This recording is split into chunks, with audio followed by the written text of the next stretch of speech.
suis Olivier Colonna-Distria, président de l'IFPIM. J'ai été proposé pour mener avec mes collègues une action collective qui vise à accélérer le financement de la régénération urbaine. La régénération urbaine, c'est ce qui attend aujourd'hui beaucoup de nouveaux de quartiers anciens de bureaux qui sont en train de devenir obsolètes quand ils ne le sont pas déjà et dont il faut absolument traiter les cicatrices.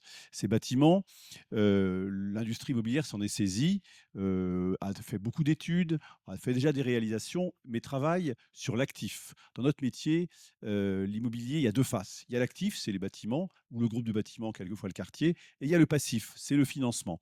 Tous ces bâtiments sont déjà financés par du capital ou de la dette et ils vont traverser une phase de destruction de valeur financière, alors même que leur donner une deuxième vie, c'est investir massivement dans des CAPEX, dans une transformation, voire dans des investissements d'infrastructures territoriales.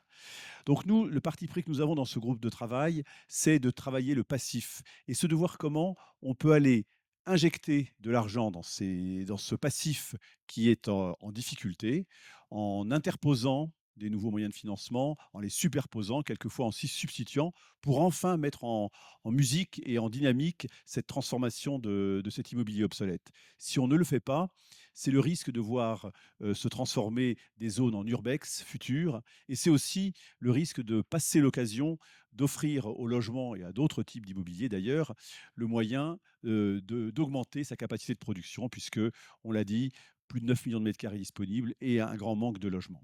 Alors dans ce groupe de travail, nous allons tenter d'inventer de nouveaux produits financiers pour favoriser cette régénération. Ça va être un mixte entre l'industrie du financement privé, qui soit traditionnel, comme il l'est toujours, et plus innovant. C'est aussi le financement public, parce que dans la régénération urbaine, c'est le temps long qui va compter. Et c'est aussi, ce que nous allons tenter, c'est de flécher une partie de l'épargne des Français, qui est considérable, l'épargne disponible, environ 2 500 milliards d'euros. En flécher 1% pour la régénération urbaine, ça ferait d'énormes volumes disponibles. Et c'est aussi une action collective parce que nous devons, à partir d'un petit noyau qui a tenté de réfléchir à ce que le prototype idéal d'une zone à requalifier, qui est la défense, avec ses merveilleux atouts, mais aussi ses grands défis, pourrait être reproduit dans d'autres sites.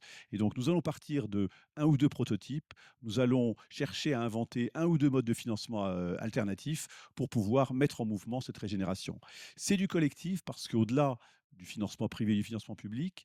Il va falloir mobiliser les bilans des propriétaires et des investisseurs, mais aussi faire que la puissance publique, qui a su le faire il y a des années avec d'autres typologies de quartiers, avec l'ANRU, puisse mettre à l'œuvre ces instruments opérationnels pour accélérer cette nécessité qui est de régénérer la ville pour éviter cette déperdition et cette transformation de certaines zones en urbex.